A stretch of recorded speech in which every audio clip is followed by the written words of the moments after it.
ازيكم يا جماعة؟ بصراحة أنا جاية أتكلم النهاردة عن حاجة بتتعبنا كلنا، أو اللي هو شبهي يعني، اللي هو التفكير الزيادة.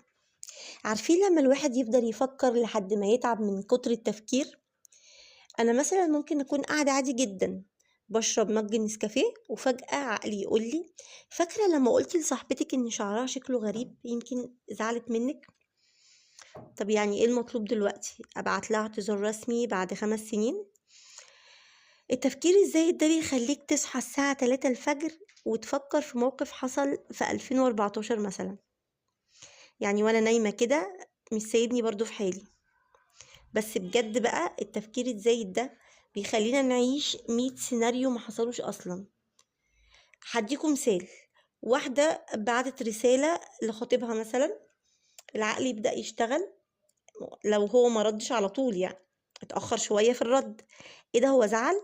ولا شاف الرسالة وطنش؟ ولا الموبايل اتحرق؟ وفي الاخر بتكتشفي ان الراجل كان بيشحن الموبايل عادي جدا يعني. فانا قررت النهاردة لما دماغي تبتدي تفكر زيادة، هقول لها: شكرا على المجهود يا دماغي، بس مش فاضية دلوقتي.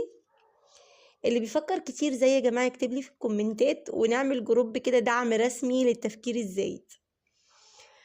يا جماعة خليكوا خفاف كده على نفسكم، مفيش حد بيكسب من التفكير الزايد.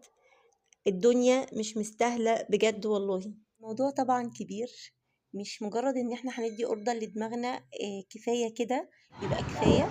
بس على الاقل احنا بدأنا نحس ان ده كده عبء علينا، بدأنا نتعب وندور على علاج، وهو ده المهم.